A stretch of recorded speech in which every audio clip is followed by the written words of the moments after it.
ऐसे लड़के का जिसको विरासत में टाइम ट्रेवल करने की काबिलियत मिलती है, लेकिन वो इस काबिलियत का फायदा उठाकर पास्ट में जाकर कुछ ऐसे ऐसे काम करता है जो देखेंगे हम आज की इस पूरी कहानी में। तो कहानी की शुरुआत में हम टिम नाम के एक 17 साल के लड़के को देखते हैं जो इंग्लैंड में समंदर किनारे एक घर में रहता है। उसकी फैमिली में सब हंसी खुशी रहते हैं, जहां उसके पिता जेम्स जो एक रिटायर्ड प्रोफेसर है और मां का नाम मैरी और उनके भाई अंकल डेसमंड जो हर वक्त खोए हुए रहते हैं, और एक बहन कैथरीन जिसे वो प्यार से किटकैट बुलाता है। टिम और उसका परिवार अपनी जिंदगी खुशी और आराम से बिताते हैं, जहां वो बीच पर जाते हैं, एंजॉय करते हैं और हर फ्राइडे एक नई फिल्म देखते हैं और हर साल की तरह एक न्यू ईयर पार्टी रखते हैं, जो टिम को हर बार बोरिंग ही लगता है क्योंकि उसे लोगों के बीच घुलना मिलना नहीं आता, इसलिए उसे ऐसी पार्टीज पसंद नहीं है। फिर एक दिन टिम के पापा कुछ बताने के लिए उसे बुलाते हैं, जो उन्हें उनके पापा ने तब बताया था जब वो 21 साल के थे, और अब यह बात वो अपने बेटे टिम को बताना चाहते हैं।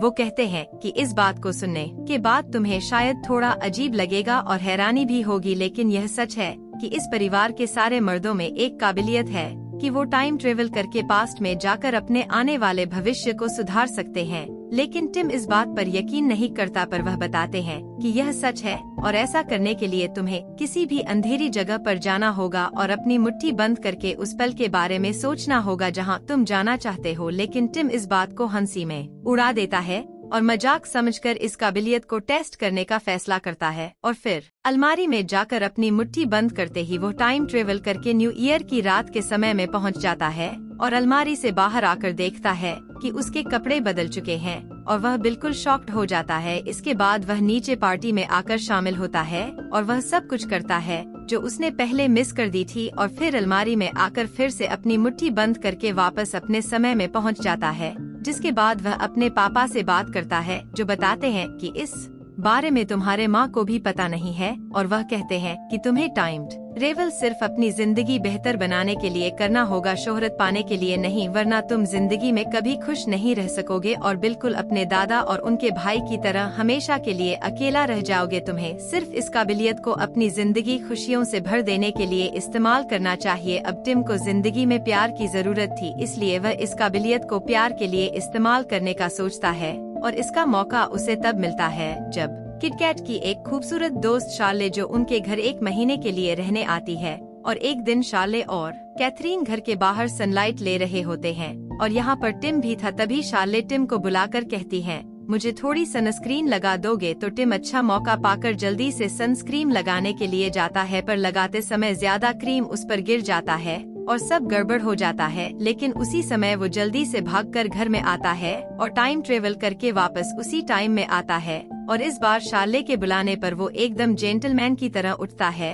और आकर सनस्क्रीन लगाता है, जैसे कि यह सब करना उसके लिए बिल्कुल आम बात है। इसके बाद हम देखते हैं कि सभी समर वेकेशन को बहुत खूबसूरती से एंजॉय करते हैं और सब दोस्त मिलकर बहुत ही अच्छा टाइम स्पेंड करते हैं। और ऐसा करते करते टिम शार्ले में इतना खो गया था कि उसे वक्त का पता ही नहीं चला और टाइम ट्रेवल की बात भी उसके दिमाग से फिसलने लगी थी। अब शार्ले जब वापस अपने घर जाने वाली थी तो उस दिन तक टिम रोका रहा उसे अपने दिल की बात कहने के लिए, और वह जब रात को उसे यह बात बताने जाता है तो वह कहती है कि तुमने यह बात कहने में देर कर दी है, यह बात तुम्हें पहले बतानी चाहिए थी, जिससे हम समर वेकेशन को और भी खूबसूरती से बिता सकते थे। यह सुनकर टिम एक महीने पहले पास्ट में जाता है और शार्ले को बताता है कि वह उससे प्यार करता है। लेकिन तब शार्ले उसे कहती है कि तुम यह बात तब बताना जब मेरी इस घर में आखिरी रात हो, और इस तरह हम दोनों एक दूसरे को अच्छे से जान भी लेंगे। अब इससे टिम को समझ आ जाता है कि शार्ले को वह कभी पसंद ही नहीं आए और टाइम ट्रेवल से कभी किसी का मन बदला नहीं जा सकता, और इसीलिए वह अपने पहली प्यार को भूल जाता है और वह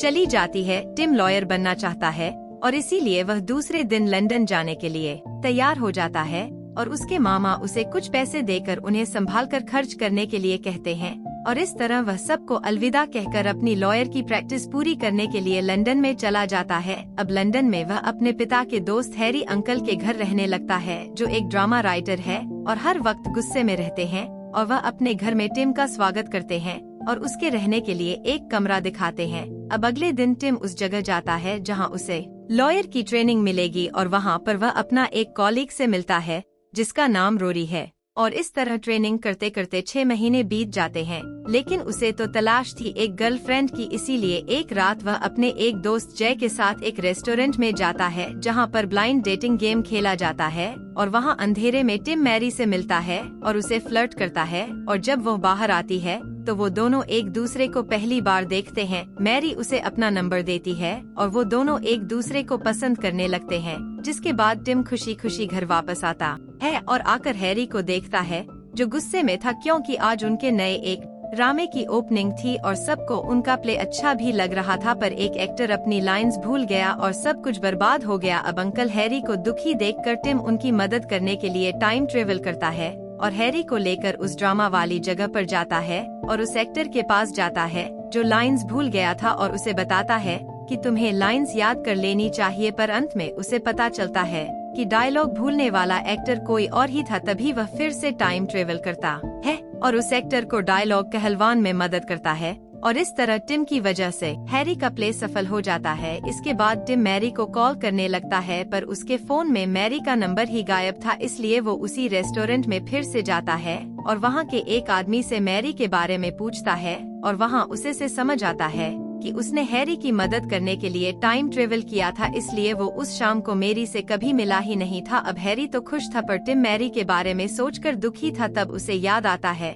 कि मैरी ने बताया था कि उसे एक मॉडल बहुत पसंद थी, इसलिए वो उस मॉडल के एग्जीबिशन में जाता है और थोड़ी देर इंतजार करने के बाद यहाँ उसे मैरी दिखाई देती है। पर जब वो उससे बात करने जाता है तो मैरी उसे पहचान नहीं पाती, लेकिन टिम कुछ समय उससे बात करके कुछ वक्त उसके साथ बिताने के लिए कहता है तो वो मान जाती है और वो अपने एक दोस्त से भी टिम से मिलवा है और फिर तीनों एक साथ कॉफी पीने लगते हैं। तो उसे पता चलता है कि मैरी की अब एक बॉयफ्रेंड भी है जिसका नाम रूपर्ट है, लेकिन टिम इस बात पर भरोसा नहीं कर पाता। फिर उनसे पूछताछ करने के बाद वह बताते हैं कि वह एक पार्टी में पहली बार मिले थे, जिसके बाद टिम टाइम ट्रेवल करके उसी पार्टी में जाता है जहां मैरी रूपर्ट से मिली थी और रूपर्ट से पहले ही सही वक्त पर उस पार्टी में पहुंच जाता है और वहां मैरी को अकेला देखकर उससे बात करने जाता है और उसे उस पार्टी से बाहर ले आता है। इसके बाद वो दोनों एक दूसरे के साथ काफी वक्त बिताते हैं और धीरे धीरे मैरी उसे पसंद करने लगती है। मैरी अब टिम के साथ और वक्त बिताना चाहती है, इसलिए वह उसे अपने साथ घर तक चलने के लिए कहती है और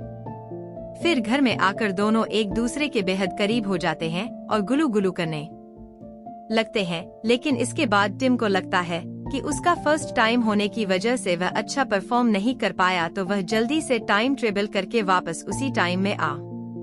और उस रात के बाद टिम और मैरी एक दूसरे से प्यार करने लगते हैं और उन दोनों का रिलेशनशिप हो जाता है। वो दोनों एक दूसरे के साथ रहने लगते हैं और खूबसूरत पल बिताने लगते हैं। फिर कुछ दिनों बाद उनसे मिलने मैरी के माता पिता आते हैं, पर मैरी ने उन्हें अब तक नहीं बताया था कि टिम और वह एक ही घर में साथ रहते हैं। वह सिर्फ यह जानते हैं कि टिम उसका एक बॉयफ्रेंड है, लेकिन फिर टिम से बात करने के बाद उन दोनों को टिम पसंद आ जाता है। इसके बाद हम देखते हैं कि एक रात टिम शार्ले को देखता है और वह उससे मिलने जाता है। शार्ले उसे अपनी एक दोस्त से मिलवा है जिसे वह अपनी गर्लफ्रेंड कहकर बताती है और इससे टिम को लगता है कि वो दोनों लेस्बियंस हैं, पर ऐसा कुछ नहीं होता और इस तरह वह बातें इतनी बिगाड़ देता है कि पास्ट में जाकर फैसला करता है कि वह शार्ले से मिलेगा ही नहीं। पर बाहर जाते वक्त उसे शार्ले देख लेती है और वो दोनों एक दूसरे से बातें करने लगते हैं और यहाँ से वो टिम को डिनर पर ले जाती है और उसे कहती है कि मैं तुम्हें अब पसंद करती हूँ और मुझे तुम्हें रिजेक्ट नहीं करना चाहिए था। इसके बाद वो टिम को अपने घर तक छोड़ने के लिए कहती है और आने के बाद उसे अंदर बुलाती है, पर टिम अंदर ना जाकर वहाँ से चला आता है और तब उसे समझ आता है कि वह मैरी से कितना प्यार करने लगा है। वह घर आकर मैरी को प्रपोज करता है और मैरी भी शादी करने के लिए मान जाती है। इसके बाद टिम उसे अपने परिवार से मिलवाने ले जाता है और वो टिम की माँ के साथ आसानी से घुल मिल जाती है और घर पर कैथरीन भी होती है जो मैरी से मिलकर बहुत खुश होती है। अब रात को डिनर के समय टिम सबको बताता है कि मैरी प्रेग्नेंट है और हम जल्द ही शादी करने वाले हैं और यह सुनकर सब मान भी जाते हैं। इसके बाद टिम और मैरी शादी के प्लान बनाते हैं, जहां शादी के दिन मैरी वही गाना चलाने का फैसला करती है जो टिम और उसके पिता का मनपसंद गाना है और फिर बहुत बारिश और तूफान के बीच बहुत ही हंसी खुशी से उनकी शादी हो जाती है। और टिम ने बेस्ट मैन के लिए जिन जिन को स्पीच देने के लिए कहा था वह सब बुरी स्पीच देने लगते हैं और अंत में वह टाइम ट्रेवल करके अपने को स्पीच देने के लिए कहता है तो वो आकर अच्छे से स्पीच देते हैं, लेकिन वह अपनी स्पीच से खुश नहीं होते और इसलिए वह भी टाइम ट्रेवल करके फिर से आकर पहले से बेहतर स्पीच देते हैं और सबको बहुत अच्छा लगता है। इसके बाद हम देखते हैं कि टिम और मैरी की एक बेटी होती है जिसका नाम वो पोजी रखते हैं और एक नन्ही सी जान परिवार में आने से सभी बहुत खुश होते हैं। इसके बाद टिम और मैरी एक दूसरे घर में शिफ्ट हो जाते हैं और अब टिम अपनी जिंदगी में इतना खुश था कि उसे टाइम ट्रेवल करने की जरूरत भी नहीं पड़ती। फिर हम देखते हैं कि पोजी के पहली बर्थडे पर सभी टिम के घर आते हैं सिवाय कैथरीन के। तभी हम कैथरीन की बॉयफ्रेंड को देखते हैं जो आकर टिम को बताता है कि कैथरीन और उसका झगड़ा हो गया है। उसके बाद उसने थोड़ी सी शराब पी ली और गुस्से में कार लेकर निकल गई और उसकी एक्सीडेंट हो गई। इसके बाद टिम और मैरी जल्दी से हॉस्पिटल पहुंचते हैं और कैथरीन को देखने के बाद टिम उसे तकलीफ में नहीं देख पाता, इसलिए पास्ट में जाकर खुद कार ड्राइव करके कैथरीन को सही वक्त पर बचा लेता है। अब टिम और मैरी कैथरीन की जिंदगी सुधारने के बारे में सोचते हैं क्योंकि उसका ब्रेकअप हो गया है और वह पूरी तरह से टूट गई थी, इसलिए उसकी मदद करने के लिए टिम उसे टाइम ट्रेवल की सच्चाई बता देता है और उसे न्यू ईयर की उस रात में ले जाता है ताकि वहां कैथरीन को उस लड़के से मिलने से रोक सके जिसकी वजह से कैथरीन की जिंदगी बर्बाद होने वाली थी। और कैथरीन उस पार्टी में आकर उस लड़के को थप्पड़ मारती है, जिसके बाद दोनों भाई बहन वापस अपनी टाइम में आ जाते हैं और टिम कैथरीन को अपने दोस्त जय के साथ रह के लिए कहता है। इसके बाद टिम खुशी खुशी अपने घर वापस आता है, लेकिन आकर वह देखता है कि टाइम ट्रेवल करने की वजह से उसकी बेटी पोजी की जगह एक बेटे ने ले ली है जो टिम के लिए एक अनजान बच्चा है। इसके बाद वो इस बारे में अपने पिता से बात करता है जो उसे बताते हैं कि एक लड़की की जगह लड़का इसलिए हो गया क्योंकि तुम टाइम ट्रेवल करके बच्ची की जन्म से बहुत पहले चले गए थे और ऐसा तुम करते रहोगे तो हर बार तुम्हारा बच्चा भी बदलता रहेगा। इसके बाद ना चाहते हुए भी वो एक मुश्किल फैसला लेकर पास्ट में जाता है और फिर से कैथरीन का एक्सीडेंट होने देता है ताकि उसे वापस उसकी बेटी मिल जाए और उस टाइम में पहुंचता है जिस समय कैथरीन को देखने टिम और मैरी हॉस्पिटल में गए थे, जहां पर टिम और मैरी जिद करते हैं और